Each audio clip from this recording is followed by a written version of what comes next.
Tapi itu semua pintu masuknya nanti masuk di dalam prolegnas, baru itu bisa dibahas dan disahkan menjadi aturan perundang-undangan. Itu berbicara tentang prosedur dan kewenangan.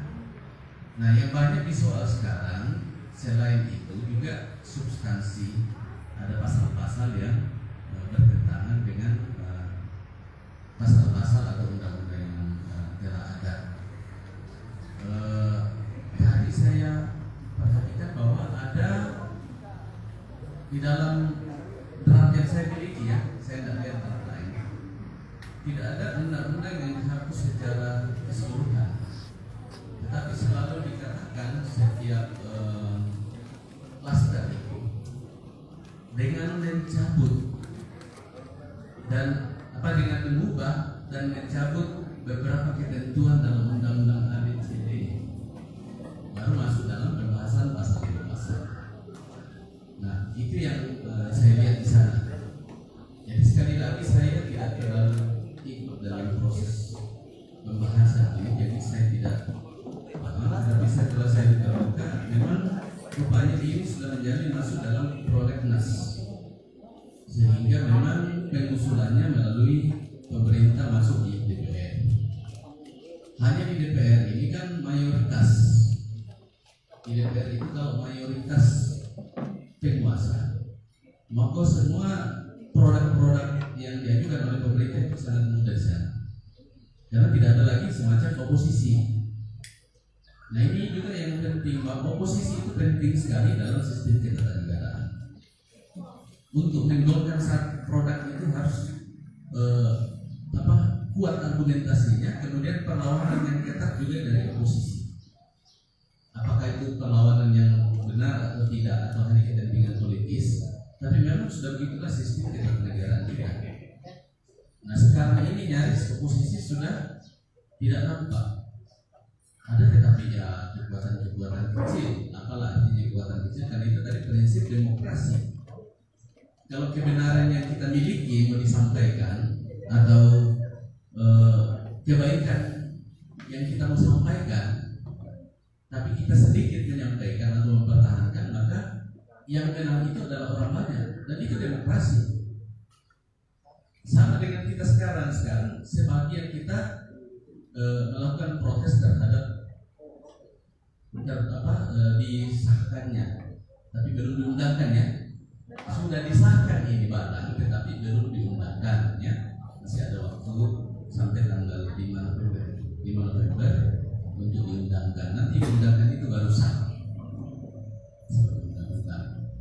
Ya, jadi nah ini itulah yang tadi konsekuensinya, karena mayoritas di parlemen ini, di DPR, adalah mayoritas berpihak kepada penguasa. Kekuatan oposisi sudah sangat kecil. Nah, kalau pemerintah berpihak kepada penguasa, mau seburuk apapun, karena yang namanya kepentingan mayoritas, maka itu yang dilakukan. Nah, itu. Nah, terakhir saya sampaikan bahwa memang dibutuhkan namanya kritik, pemikiran yang kritis dari kita generasi muda. Kalau memang bisa kita melihat, meneliti ke sana, bahwa memang ada hal-hal yang akan membahayakan kita ke depan. Nah, sebelum Presiden menandatangani atau diundangkan dalam lembaran negara, maka ini masih ada ruang bagi bangsa dan negara ini untuk menyatakan bahwa apakah terbit namanya tertutup atau dinyatakan tidak berlaku. Tapi mau tidak mau, karena sudah disahkan oleh DPR, maka undang-undang itu harus tetap dinyatakan berlaku dalam sistem ketatanegaraan kita. Nah, itu yang saya sampaikan. Jadi sekali lagi bahwa yang menjadi catatan saya, setiap produk perundang-undangan itu harus memenuhi kriteria atau berdasarkan kepada 3 hal, yaitu kewenangan, kemudian prosedur, dan substansi. Ketiga-tiganya ini ada ruang bagi kita untuk melihat mana hal-hal yang perlu kita kritisi. Ya, terima kasih. Baik Pak, mungkin kembali Yang tadi yang kedua Pak mengenai keterbukaan yang pasal Undang-Undang Nomor 12 tahun 2011 Pak, yang dijelaskan pada bab 2 pasal 5 mengenai asas pembentukan peraturan perundang-undang yang menyatakan bahwa pembentukan peraturan perundang-undangan itu harus ada kejelasan pada rumusan dan harus bersifat terbuka. Nah kan yang terjadi yang menjadi perdebatan di kalangan masyarakat pada saat ini bahwa pengesahan undang-undang Omnibus Law ini disahkan secara tertutup dan dengan kecepatan kilatnya dan disahkan pada tengah malam kalau tidak salah Pak. Dan ada itu yang saya sebutkan tadi Pak, salah satu anggota Dewan Perwakilan Rakyat dari Jakarta Barat, Depok. Satu anggota Dewan Perwakilan Rakyat mengatakan bahwa Bapak Supratman Andi Ardias selaku Ketua Badan Legislasi Dewan Perwakilan Rakyat Jakarta Selatan mengatakan bahwa pengesahan Undang-Undang Omnibus Law ini terbuka, bukan tertutup, karena beliau mengatakan bahwa mereka membagikan sebuah link untuk bisa diakses pada kalangan masyarakat. Bagaimana tanggapan Bapak mengenai hal itu? Iya, menyangkut masalah huruf G ya, pasal 5 keterbukaan. Sekarang keterbukaan itu kan bagaimana keterbukaan menurut pemahaman aturan perundang-undangan. Keterbukaan itu adalah keterbukaan informasi publik. Jadi sekarang keterbukaan bisa kita akses atau tidak, dan itu pertanyaannya. Tapi saya dengar tadi bahwa sangat sukar untuk diakses ini barang. Tapi kalau saya ya hanya bisa mengikuti satu tempat saja melalui hukum online. Jadi saya tidak membuka ke tempat-tempat lain, ya. Saya tidak cari ke tempat lain. Jadi di situ yang saya dapatkan konsep rancangan undang-undangnya. Nah, untuk mengatakan bahwa apakah terpenuhi asas keterbukaan, saya kira ini yang paling mengetahui adalah teman-teman di DPR RI, karena mereka lah yang membahas. Kemudian untuk mengetahui apakah dia sudah memang harus dibutuhkan, tentu aksesnya bisa kita dapatkan di Prolegnas. Ada tidak di dalam Prolegnas bahwa sangat dibutuhkan undang-undang Omnibus Law, istilahnya undang-undang cipta kerja. Gitu. Jadi untuk apakah sudah secara terbuka ya, dari tadi saya katakan bahwa saya juga tidak terlalu ikut dari awal tentang perkembangan pembahasan. Nanti akhirnya baru saya ikut setelah mulai diributkan, baru saya mulai baca-baca juga. Ya, jadi saya kira teman-teman kita yang wakil-wakil rakyat ini yang harus ditanya apakah betul sudah ikut terbuka dalam pembahasan, karena mereka yang membahas. Ya, gitu. Terima kasih. Baik. Untuk saya lempar mungkin lagi ke narasumber selanjutnya, kepada Bapak Muhammad Rizal Ishak yang mengenai tadi Pak, keterbukaan dalam pengesahan undang-undang Omnibus Law. Bagaimana tanggapan Bapak mengenai hal itu? Apakah melalui link yang disebarluaskan itu masuk kategori terbuka atau tidak? Saya mungkin melihat begini. Kalau misalnya statement dari salah satu anggota Dewan Perwakilan Rakyat yang bilang bahwa unsur asas keterbukaannya sudah terpenuhi dengan dibagikannya link pada saat pengesahan undang-undang di Dewan Perwakilan Rakyat pada tanggal 5 Oktober. Nah, kemudian saya pikir di Undang-Undang Nomor 11 tahun 2000, Undang-Undang Nomor 12 tahun 2011 tentang pembentukan peraturan perundang-undangan, kita bisa tengok di pasal 88 bahwa penyebaran dasar dilakukan oleh DPR dan pemerintah sejak penyusunan prolegnas, penyusunan perancangan perundangan, pembahasan undang-undang hingga perundang-undangan. Nah, kalau katanya dia terbuka sejak pembahasan hingga pengesahannya, pertanyaan kita apakah pada saat penyusunan prolegnas hingga penyusunan perencanaan perundangan, apakah keterbukaan itu sudah terpenuhi? Ya, silakan teman-teman rasakan sendiri. Kira-kira pada saat penyusunan prolegnas hingga perancangannya, apakah teman-teman dibukakan ruang untuk partisipasi? Karena kenapa? Jelas di pasal 96 bahwa untuk memudahkan masyarakat dalam memberikan masukan secara lisan atau tulisan, setiap perancangan harus dapat diakses secara mudah oleh masyarakat. Jadi yang intinya bahwa partisipasi publik, ujung dari keterbukaan itu yang kita mau capai adalah soal partisipasi. Nah, makanya bahkan dari prolegnas hingga perancangannya partisipasi publik itu dibutuhkan. Maka keterbukaan itu harus dibutuhkan. Nah, pertanyaannya, saya kembali bertanya kepada teman-teman, apakah teman-teman mudah mengakses pada saat penyusunan prolegnas hingga penyusunan perencanaan perundangan? Karena tadi dibahasakan salah satu anggota dewan, katanya pada saat pembahasan undang-undang dibagikan link, itu pun masih kita pertanyakan apakah link yang dibagikan di situ ada partisipasi kita atau tidak. Kalau hanya sekedar mendengar saja, ya kita nonton saja di YouTube. Nah, saya pikir begitu jawaban saya. Mungkin selanjutnya kepada Bapak Edi Maulana RSH, pertanyaannya sama. Bagaimana tanggapan Bapak mengenai? Terima kasih. Masalah partisipasi tadi 12 tahun 2011 pasal 5 huruf G. Jadi yang pertama mungkin yang menjadi mengganjal di sini kenapa itu tidak partisipatif. Jadi partisipasi masyarakat yang dimaksud di sini bukan dibagikan link pada saat pembahasan, pada saat pengesahan, tapi pembahasan. Jadi pembahasan memang benar bahwa dalam pembahasan RUU ini itu sangat terbuka menurut perspektif DPR karena dibagikan link.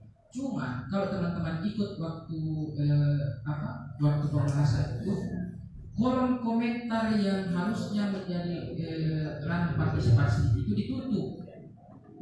Jadi kayak benar tadi bilang misal kita cuma sebagai penonton, biar di kolom chatnya ditutup. Karena mungkin terlalu banyak hashtag tentang cabut omnibus law, jadi ditutup kolom komentarnya. Itu yang pertama. Kalau teman-teman ikuti pembahasan itu yang pertama. Terus yang kedua, di masa pembahasan ini seharusnya anggota DPR itu melakukan masa reses, di mana anggota DPR turun ke basis untuk menyerap aspirasi. Tapi apa yang dilakukan DPR? Membahasnya secara serampangan. Harus dibahas di masa waktu yang seharusnya anggota DPR reses. Jadi kan teman-teman bisa jawab sendiri lah apakah yang partisipatif atau tidak. Itu kalau diikuti. Terus saya pikir sedikit tambahkan juga tadi, ini juga masalah kita bagi pekerja atau buruh yang kemudian mau memperkarakan pengusaha, misalkan persepsi hak dan lain sebagainya. Masalah pemutusan hubungan kerja ini diperluas.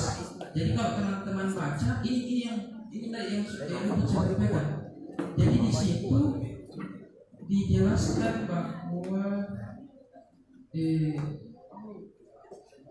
kita cuma mengenal ada sekian masalah perusahaan bangkrut, itu alasan-alasan PHK.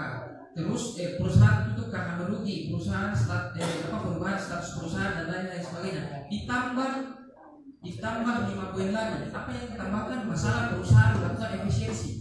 Jadi besok-besok misalkan kalau ada teman-teman yang sudah bekerja, terus masa kerjanya di atas 3 tahun, status kerjanya sudah bekerja tahun, di PHK secara sepihak dengan alasan efisiensi itu sah.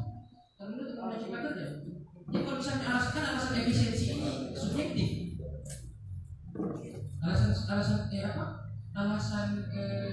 masalah efisiensi ini itu subjektif. Apakah memang perusahaan benar-benar maksudnya tidak mempertimbangkan? Sebenarnya ini kalau konsep yang sependek sepengetahuan saya tentang undang-undang ketenagakerjaan, dia adalah apa istilahnya, perdamaian. Kan memang itu buruh sama pengusaha, dia memang selalu konflik sedari awal. Maksudnya ada memang persisian, makanya diharmoniskan dengan dikeluarkan undang-undang ketenagakerjaan. Di situ masuk terlibatan negara untuk menyampaikan antara bekerja dengan usaha. dengan mengatur membagi spesifikasi supaya lebih adil. Cuma kan begini posisinya, satu pengusaha dikasih duit sama satu pekerja tidak akan pernah sebanding. Kalau bahasanya sebetulnya kok masih kasih berkelahi semut sama kali jelas itu kalau posisi netral pada posisi itu adalah melintas menurut semut karena kasih berkelahi sama gajah. Kalau menurut semut itu, jadi pengusaha kemudian dikasih duel dengan pekerja yang jangankan untuk masuk dalam di dalam situasi dilematisnya, belum ada keluarganya, anaknya dan lain sebagainya, terus dikasih duel dengan alasan hubungan kerja secara sepihak, dikasih dibawa masuk di hubungan industrial. Kalau misalnya mereka ke sana setelah proses administrasi dilewati, mulai dari bipartit, terus arbitrase dan lain sebagainya. Jadi ini sebenarnya sangat-sangat mengkhawatirkan memang untuk kita yang nanti ke depan akan jadi calon-calon tenaga kerja. Makanya saya melihat bahwa akan ada banyak PHK sepihak ke depan dan tidak ada kepastian kerja. Karena itu tadi masalah status kerja yang menghapus kan maksimal secara otomatis di undang-undang kerjaan setelah 3 tahun maksimal 3 tahun orang di kontrak. Kalau misalkan masih mau dipakai itu harus dinaikkan statusnya menjadi pekerja tetap. Tapi ini tidak. Jadi ini bukan cuma sekedar bualan semata, tapi ini memang akan membahayakan kita. Teman-teman pasti akan jadi pekerja juga, entah di perusahaan, swasta dan sebagainya. Bahkan dalam berbagai kasus perusahaan plat merah sekalipun, kayak misal Pertamina itu memphk 1082 awak mobil tangki secara sepihak. Padahal sudah ada keputusan keputusan hubungan industrial yang harus mempekerjakan karena tidak tercapai alasan-alasannya. Tapi tidak ada konsekuensi yang memaksa dari putusan tadi. Jadi cuma putusan administratif. Kalau misalnya pengusaha di awal sepeda pengetahuan saya mungkin agak kurang paham tentang bagaimana proses eksekusinya. Tapi begitulah yang dialami oleh 1028 awak mobil tangki di seluruh Indonesia. Jadi dari pihak sekarang nasibnya serampangan nih. Bahkan ada yang beberapa kawan-kawan yang kemudian cerai sama istrinya, anaknya terlantar menjadi gelandangan. Itu yang mau diimpikan konsep Indonesia ke depan. Apakah konsep-konsep itu yang kita mau? Saya rasa tidak. Sekian dari saya sendiri. Waalaikumsalam warahmatullahi wabarakatuh.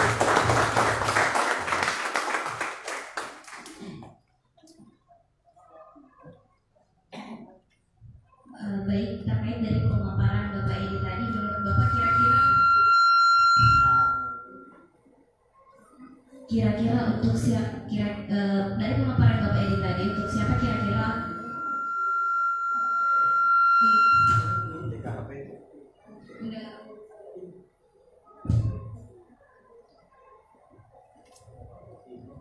dari pemaparan Pak Edi tadi untuk siapa kira-kira undangan Omnibus Law ini? Mengundang siapa kira-kira untuk apa ini?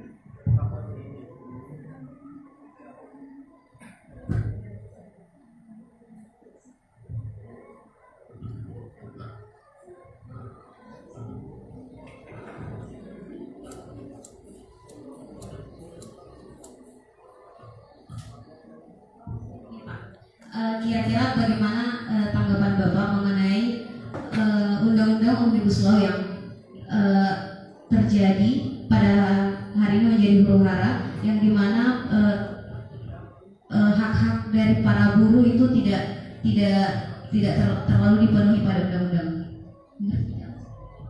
Siapa yang diuntungkan? Ya, kalau saya kira teman-teman bisa jawab lah. Maksudnya siapa yang diuntungkan dari sini?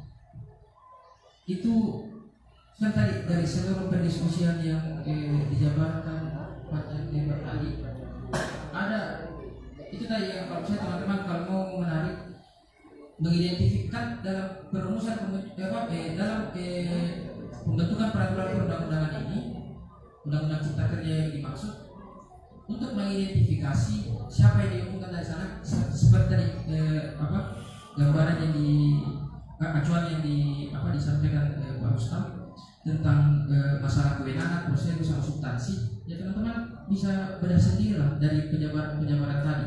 Masalah royalti 0%, terus status kerja yang tidak jelas, terus masalah penambahan alasan-alasan pemutusan hubungan kerja. Jadi siapa yang mau diuntungkan dari situ? Jadi kan bisa dibaca dari situ. Sementara ada beberapa pasal yang seharusnya menjadi urgen, kayak misalnya masalah pengesahan RUU masyarakat RUU masyarakat adat, atau kalau misalnya RUU perlindungan pekerja rumah tangga, jangankan itu disahkan, dibahas saja tidak. Masalah misalkan kemarin yang lagi bahkan dikeluarkan dari prolegnas, masalah RUU penghapusan kekerasan seksual, dikasih keluar. Jadi sebenarnya negara ini mau bagaimana gitu? Nah, saya juga bingung. Itu mungkin sekian.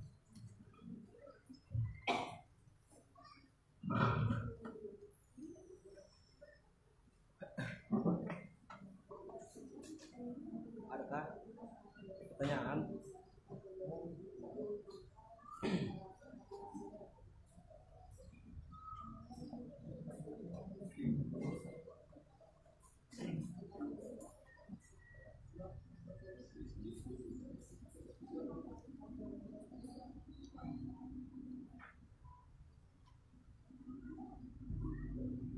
Baik, selanjutnya mungkin dari pihak forum ada yang ingin ditanyakan kepada 3 narasumber yang ada di atas. Jadi saya persilakan kepada forum untuk mengajukan pertanyaan. Kepada Kak Suirman Ikram, saya persilakan.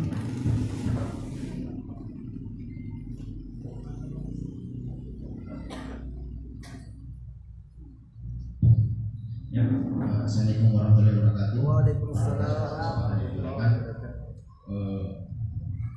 Dari tadi saya menyimak, saya berharap di diskusi kali ini itu dari ketiga narasumber ada yang memberikan kontra narasi, tapi sepertinya saya tidak mendapatkan kontra narasi itu. Jadi agak sulit untuk memberikan pertanyaan mengenai apakah ini baik atau buruk, karena sampai saat ini saya bisa menyimpulkan bahwa Omnibus Law ini buruk berdasarkan hasil pemaparan dari narasumber ketiga narasumber di atas. Namun ada satu hal yang mungkin masih perlu yang dijelaskan mengenai buruh perempuan. Itu dalam pandangan ketiga narasumber berdasarkan undang-undang Omnibus Law ini seperti apa? Karena bisa dilihat beberapa hal mengenai buruh perempuan itu juga istilahnya tengah-tengah masih dirampas haknya. Mungkin cuma itu. Sekian. Assalamualaikum warahmatullahi wabarakatuh.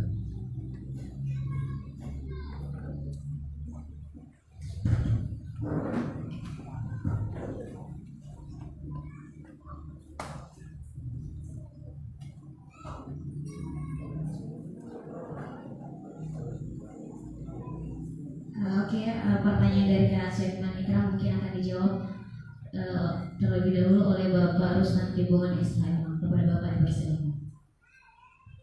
Iya, berbandingan antara Omnibus Law atau Undang-Undang Cipta Kerja dengan Undang Nomor 13 Tahun 2003 tentang Undang-Undang Ketenagakerjaan itu, setelah saya baca, khususnya di bab ke-4 menurut versi saya, versi yang saya punya, itu tidak banyak membahas tentang ketenagakerjaan. Yang banyak itu dibahas, arti yang ada pasal yang diubah hanya berkaitan dengan kerja asing yang kita masuk di Indonesia. Masalah cuti apa semua tidak tetap berlaku Undang-Undang Nomor 13 Tahun 2003 tentang ketenagakerjaan. Begitu juga proses pemberhentian atau pemutusan hubungan kerja. Di dalam Undang Nomor 13 Tahun 2003 itu juga dicantumkan beberapa syarat yang harus dipenuhi agar supaya bisa dilakukan yang namanya pemutusan hubungan kerja atau PHK. Jadi kalau saya bandingkan berdasarkan undang-undang cipta kerja ini dengan undang-undang 12 khususnya menyangkut masalah ketenagakerjaan, karena di sana hanya mengatur 4 pasal saja yang dibicarakan di undang-undang cipta kerja yang masalah ketenagakerjaan. 4 pasal ini sudah termasuk di dalamnya jaminan sosial tenaga kerja.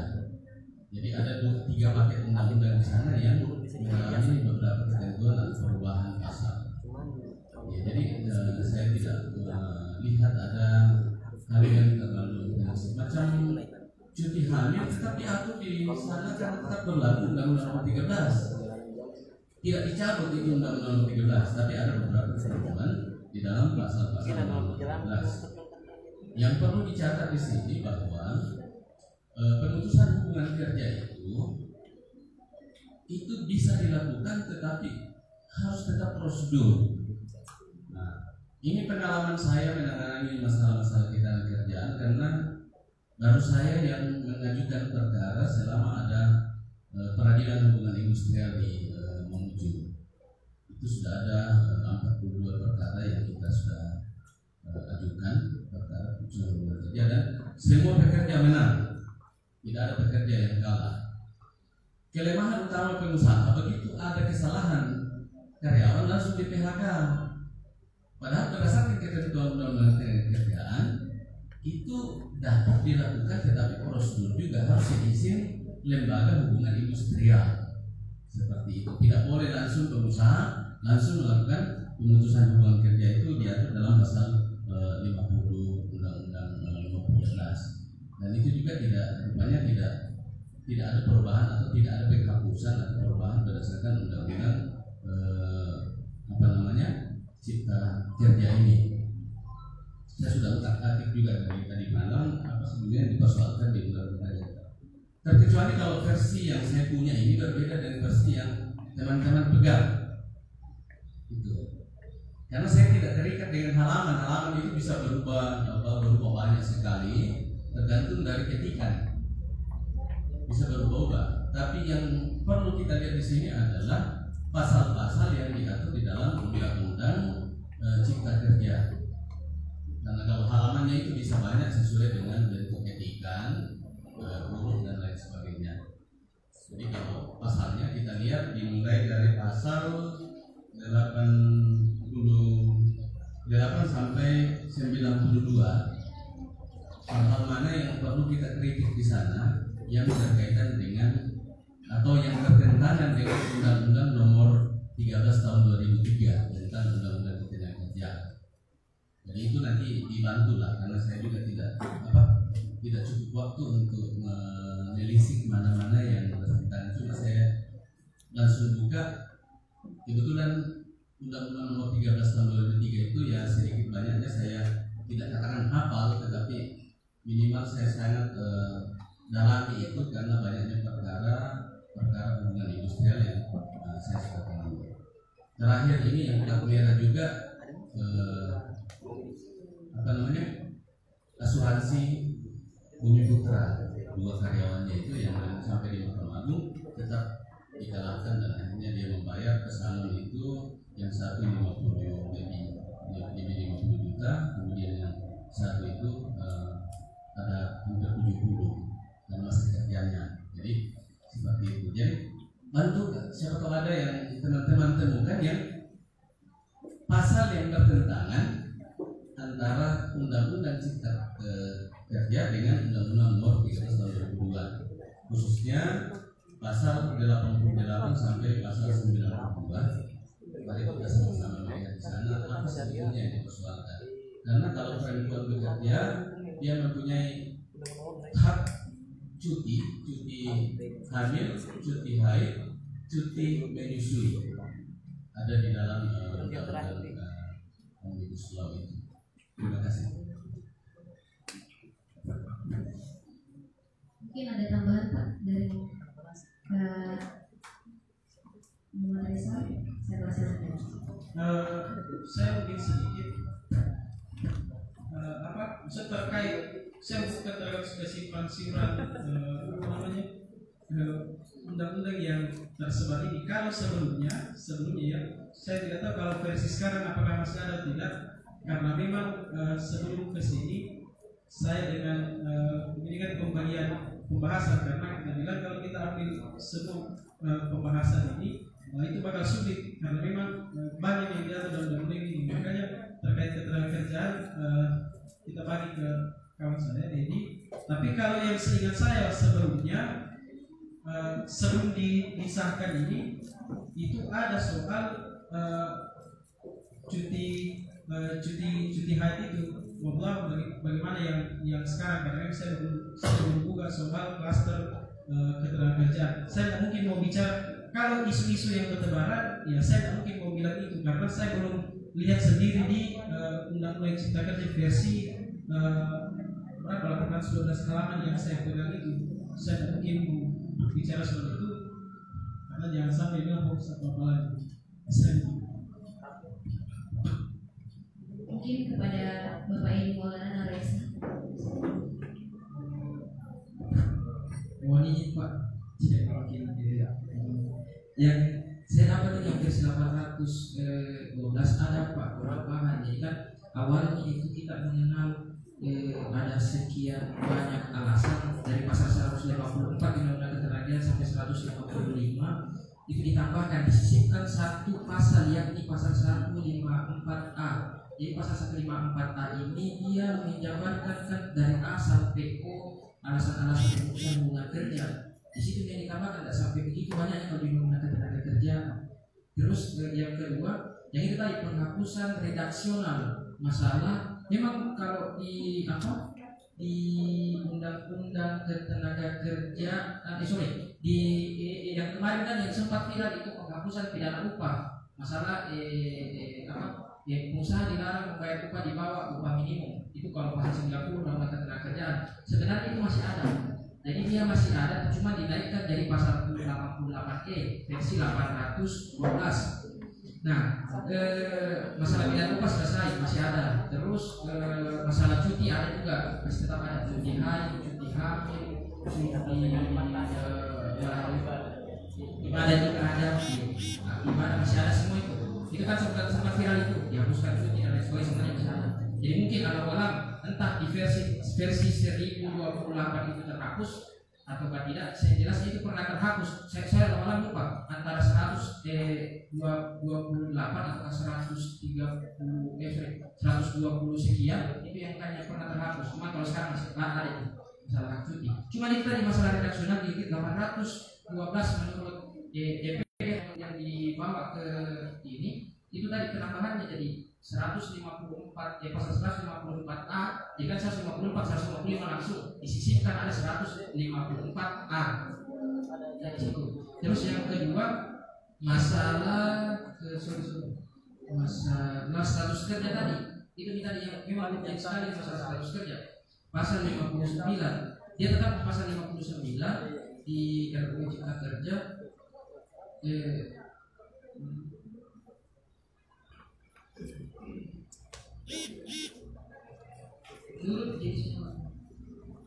nah ini masalah perjanjian kerja waktu tertentu hanya dapat dibuat untuk pekerjaan tertentu yang menurut jenis ini pasal 59 ya, jenis sifat dan kegiatan pekerjaannya akan selesai dalam waktu tertentu, yaitu sebagai berikut. Ada ini ditambahkan, jadi awalnya dia 4 A sampai D saja ditambah jadi E, cuman B nya dihapus. Jadi B nya itu awalnya redaksinya jadi begini, awal redaksinya itu B ada batas waktu. Itu tadi batas waktu itu tadi 2 tahun paling lama, 2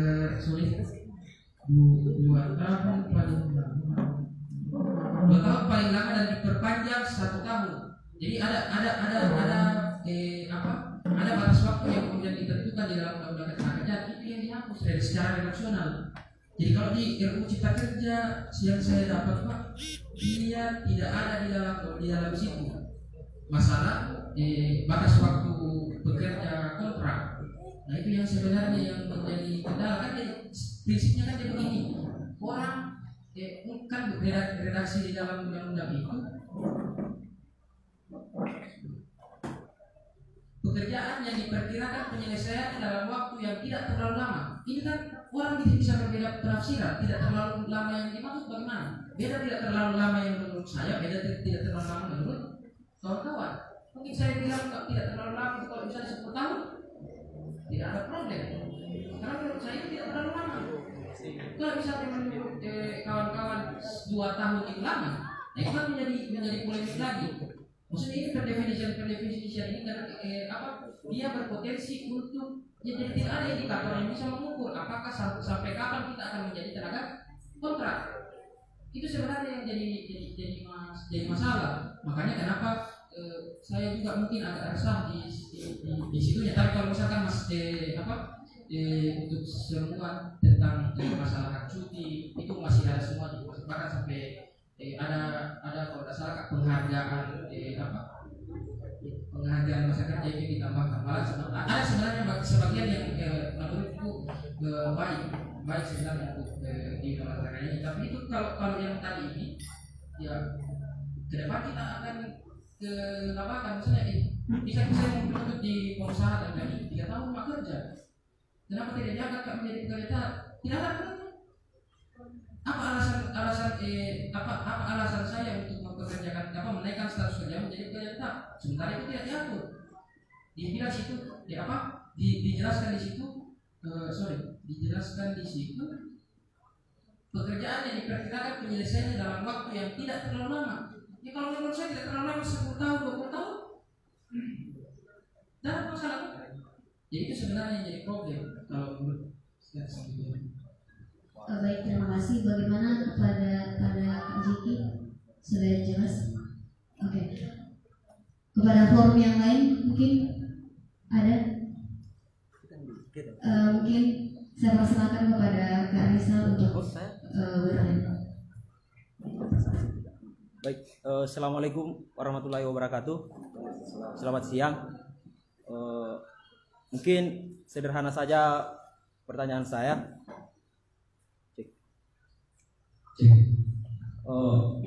Saya juga lupa di versi berapa halaman saya pernah menemukan, dan saya juga akui saya tidak terlalu membaca peraturan undang-undang ini. Namun pernah saya baca dan saya menemukan bahwa persoalan yang didiskusikan pada hari ini tentang ketenagakerjaan, bagaimana polemik undang-undang tentang bagaimana itu PHK, bagaimana jaminan pekerja dan buruh misalnya, itu seringkali ditangkis oleh pemerintah dalam hal ini persoalan masalah itu dengan mengangkat pasal yang mengatakan bahwa pekerja atau buruh tidak seolah-olah mengatakan tidak usah khawatir karena di undang-undang cipta kerja ini telah diatur yang namanya penjaminan kehilangan pekerjaan kalau tidak salah, ataukah hari ini badan penjaminan BPJS juga punya hak hari ini untuk memberikan jaminan sosial misalnya. Namun pada poin atau pasal berikutnya kita juga menemukan dan dengan tegas di sini mengatakan bahwa jaminan-jaminan ini itu didapatkan apabila si pekerja atau buruh terdaftar sebagai penerima jaminan-jaminan seperti itu, atau bahasanya bagaimana redaksinya ini? Intinya kalau kita menjadi peserta seperti otomatis kan ada iuran yang dibayar ke BPJS untuk undang-undang ini. Nah, pertanyaan saya, apakah pasal ini betul-betul memberikan jaminan kesejahteraan kepada pekerja? Baik persoalan ketakutannya nantinya ketika di PHK terus tidak dapat pekerjaan lagi karena ada jaminan dari pemerintah misalnya, ataukah tidak menjadi ketakutannya lagi ketika nantinya tidak bekerja karena sudah ada jaminan dari BPJS. Itu yang pertama. Kemudian yang kedua, terus pada pasal yang mengatakan jaminan ini akan didapatkan kepada pekerja yang terdaftar sebagai penerima jaminan itu dan membayar iuran. Lalu bagaimana dengan status pekerja yang tidak terdaftar? sebagai peserta jaminan sosial untuk jaminan apa ya redaksinya itu. Mudah-mudahan bisa dipahami maksud saya lupa ingat dengan redaksi pasalnya. Itu pertanyaan kedua saya. Mungkin terima kasih. Dengan kami mohon maafkan, mudah-mudahan bisa dipahami. Saya kembalikan ke moderator.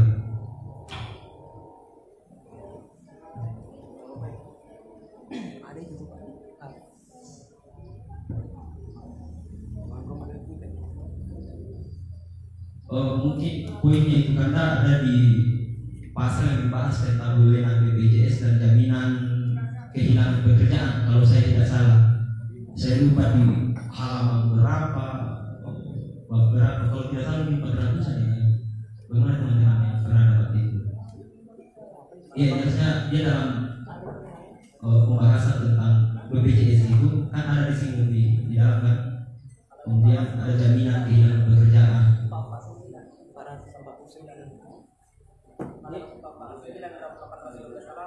Ya di halaman 44 halaman 449 812 halaman pasal 46A, 46B dan 46C.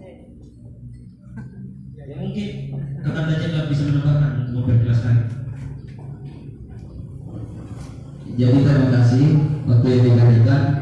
Jadi isi dari pasal 46A yaitu pekerja atau buruh mengalami pemutusan hubungan kerja berhak mendapatkan jaminan kehilangan pekerjaan. Terus yang kedua, jaminan kehilangan pekerjaan diselenggarakan oleh badan penyelenggara jaminan sosial, ketenagakerjaan dan pemerintah. Terus pasal 46B yaitu jaminan kehilangan pekerjaan diselenggarakan secara nasional berdasarkan prinsip asuransi sosial. Dan kedua, jaminan kehilangan pekerjaan diselenggarakan untuk mempertahankan derajat kehidupan layak pada saat pekerja atau buruh kehilangan pekerjaan. Nah, sedangkan pasal 46C berbunyi peserta jaminan kehilangan pekerjaan adalah setiap orang yang telah membayar iuran. Nah, kalau bisa juga disisipkan pertanyaanku, bisa. Nah, saya masih minim sekali masalah jaminan sosial yang hari ini. Menyangkut masalah status pekerjaan hari ini, status yang dibahasakan Bung Edi tadi itu ketika kita mau status pekerjaan kita berdasarkan lamanya istilahnya suatu pekerjaan toh. Nah, itu ditentukan oleh yang dibahasakan Bung Edi tadi, itu ditentukan melalui lama tidaknya dari perusahaan tersebut, itu kesepakatan daripada perusahaan tersebut. Nah, sedangkan bunyi pasal 46C itu yang bayar hanya yang bayar iuran yang kemudian dijamin kehilangan hak pekerjaannya. Nah, saya masih minim di soal-soal yang seperti itu. Nah, sedikit lagi tambahan, ini pernyataan ya. Jadi sekaligus bicara juga, saya mengutip kata-katanya Menko ya, kalau pemerintah bilang hoax, ya itu hoax toh. Dan ada yang seperti itu bahasanya, artinya kita selalu diperhadapkan pada pemerintah, kepercayaan kita harus diperhadapkan pada pemerintah. Artinya kebenaran mutlak yang terjadi hari ini itu hanya ada di tangan pemerintah. Tapi bagaimana kemudian pemerintah menjaga kepercayaan tersebut kepada masyarakatnya? Nah, itu yang menjadi pertanyaan besar. Kemudian dibahas juga tadi pasal 12 tahun 2019 masalah keterbukaan publik. Nah, yang harus dilibatkan daripada keterbukaan publik ialah pakar, akademisi dan sebagainya. Nah, saya melihat itu tidak ada. Artinya selesai menjadi sorotan keterbukaan publik tersebut, itu baru kemudian ada dari UGM, akademisinya mulai dari dekan, rektor dan lain-lain. Itu baru ada yang seperti itu. Artinya sudah ada kejanggalan-kejanggalan yang terjadi dalamnya, kemudian baru ditaktisi apa. Nah, itu yang menjadi cacat bagi teman-teman. Di luar lagi kalau bahas masalah BPJS, ada beberapa perusahaan tersebut yang mengalami bangkrut akibat korupsi. Nah, ini Ya, kalau bahasanya Ferry Amsari, dia mengatakan bahwa Presiden Joko Widodo hari ini dia tidak berdiri sebagai presiden, tapi dia berdiri sebagai pengusaha pebisnis karena hak investor saja yang kemudian dipenuhi, sedangkan ketenaga kerjaan kita melalui dari status yang dibahasakan Bung Edi tadi itu tidak terlalu terjamah. Nah, saya rasa seperti itu. Terima kasih moderator.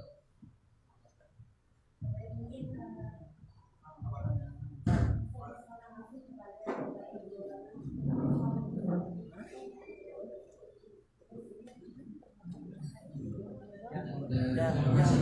Masalah jaminan kerja di sini kalau yang saya baca, saya tidak membedah khusus tentang jaminan kehilangan pekerjaan ini. Cuma kalau sekilas tentang jaminan kehilangan pekerjaan, dia tidak bisa, tidak ada indikator yang menguji karena aturan teknis tentang jaminan jaminan kehilangan pekerjaan itu diatur dalam peraturan pemerintah. Sementara peraturan pemerintah belum ada.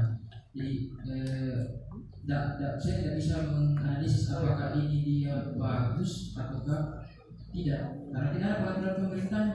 Jadi nanti ya setelah ada peraturan pemerintah kalau teman-teman rasa, karena kalau misalkan di sini yang dimaksudkan masalah iuran tadi itu yang sempat disinggung, iuran itu dibayar oleh negara, jadi negara yang membayar. Cuma di peraturan lebih lanjutnya sumber pendanaan pasal 46E, sumber pendanaan jaminan kehilangan pekerjaan berasal dari modal awal pemerintah, rekomposisi iuran program jaminan sosial dan atau dana operasional BPJS Ketenagakerjaan. Jadi dana operasional BPJS Ketenagakerjaan setahu saya itu dibayar oleh peserta BPJS Ketenagakerjaan. Jadi mungkin bisa jadi dia punya, misalkan semua orang yang terdaftar di BPJS Ketenagakerjaan itu saja yang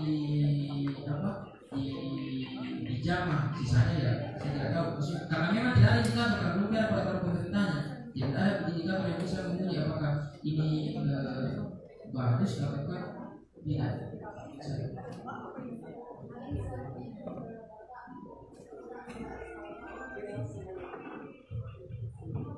Ya, terima kasih lagi. Ya ini kan diskusi ini rupanya berbalik menjadi beda pasalnya, beda pasal. Ya. Jadi menyangkut masalah tenaga kerja erat kaitannya dengan jaminan sosial itu sebenarnya sudah diatur dalam Undang-Undang 40 tahun 2004 ya, tentang jaminan sosial nasional. Berdasarkan pasal 90 Undang-Undang Cipta Kerja, saya pakai pasal karena tidak tertarik pakai halaman lagi. Menurut versi yang saya punya ya, jadi itu mencabut beberapa ketentuan di dalam Undang-Undang Nomor 40 tahun 2004 tentang sistem jaminan sosial, mulai dari pasal 18, pasal 40 dan seterusnya ada beberapa. Nah, di situ intinya kita mengacu kepada undang-undang, ada beberapa hal yang ditambahkan, termasuk penegasan tentang yang berhak mendapat jaminan kehilangan pekerjaan orang yang betul terdaftar sebagai orang peserta jaminan sosial. Nah, untuk menjadi peserta jaminan sosial maka ada namanya iuran. Kalau tidak terdaftar dalam iuran, ya itu yang dimaksudkan bahwa dia juga tidak akan berhak mendapatkan jaminan kehilangan pekerjaan. Kalau saya lihat ini dalam maksud dan tujuan undang-undang, maksudnya di dalam pasal 46 dan seterusnya dalam Undang-Undang Nomor 40 tahun 2004 yang mengalami beberapa perubahan. Jadi itu yang menarik juga untuk kita kaji. Jadi kita harus sandingkan lagi antara rancangan undang-undang Cipta Kerja Omnibus Law dengan Undang-Undang Nomor 40 tahun 2004. Ini lagi lihat di mana sih di sana yang bermasalah. Apakah lebih menguntungkan rancangan undang-undang Cipta Kerja atau lebih menguntungkan menggunakan Undang-Undang Nomor 40 tahun 2004. Tapi harus diingat bahwa tidak semua pasal di dalam Undang-Undang Nomor 40 tahun 2004 tentang sistem jaminan sosial nasional itu dinyatakan tidak berlaku. Dihapus saja beberapa pasal tertentu. Itu. Jadi ini juga menjadi catatan dari pekerjaan kita nanti supaya lebih jelas ya. Ya, artinya maksud ini sudah lebih mengarah ini, maksudnya supaya kita ada standarisasi apakah baik atau tidak, buruk atau tidak, baik atau tidak baik. Karena harus kita perbandingkan antara undang-undang yang sudah ada dengan rancangan undang-undang ini yang bakal disahkan. Dan ini baru saya mulai tertarik dan sadar bahwa sebenarnya ini memang diperlukan namanya bedah dan pemikiran bersama, kita forum bersama ini bareng-bareng supaya bisa melihat. Yang saya baru sekarang juga baru lihat oh ini harus seperti ini, karena konsep dasarnya saya cuma melihat bahwa dengan mencabut, rubah, ternyata di dalam pasal-pasal ini, khususnya pasal 90 Undang-Undang Cipta Kerja ini, mari kita lihat sendiri kira-kira di mana yang bertentangan dengan undang-undang yang telah ada, yaitu Undang-Undang Nomor 40 tahun 2004. Ya, iya, terima kasih.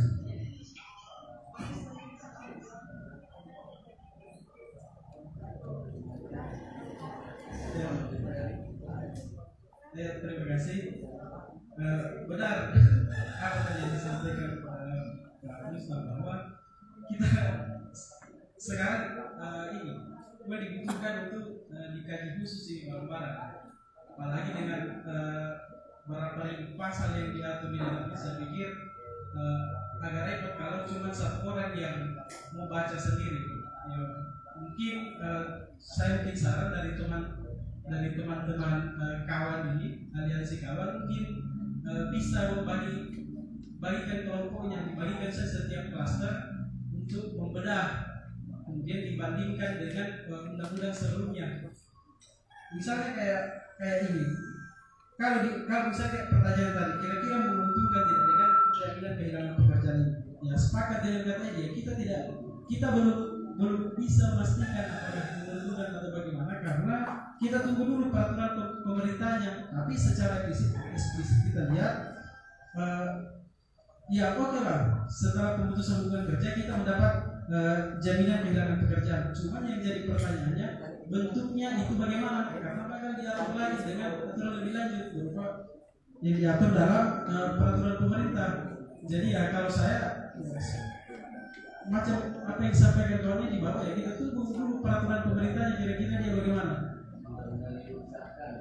Kalau misalnya baru kita tunggu dulu peraturan pemerintah yang mengatur ini, ya semoga saja yang berpihak membantu soal buruh yang kehilangan pekerjaan.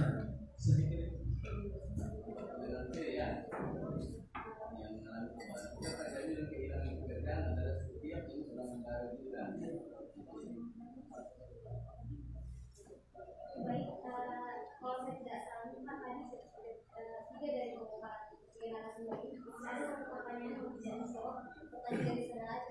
Jadi mengenai keterbukaan menurut undang-undang yang dibahas dalam Undang-Undang Nomor 11 Tahun 2012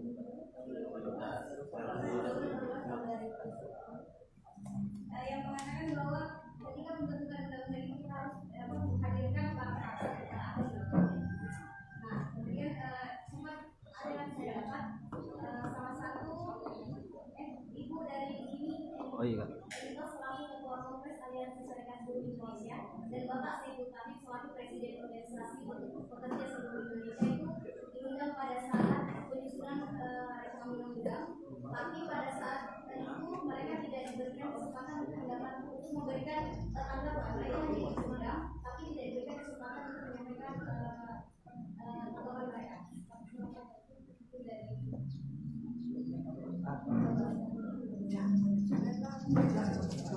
Iya, saya tidak bisa memastikan apakah persoalan keterbukaan itu sudah dilaksanakan atau tidak, karena ini namanya domain pembahasan di DPR. Dan DPR kan prosedurnya ini kan rancangan undang-undang ini dibawa pemerintah diserahkan ke DPR. Apakah DPR tinggal mengaminkan atau ikut dalam pembahasan? Tapi pada umumnya ikut dalam pembahasan sehingga sampai kepada tahap pengesahan, ya, pengesahan menjadi rancangan undang-undang yang berlakunya setelah diundangkan. Jadi kita tidak bisa pastikan apakah sudah dilakukan secara terbuka atau bagaimana. Dan saya tidak memiliki data tentang itu, mungkin teman-teman lain bisa memberikan informasi tentang hal itu. Terima kasih.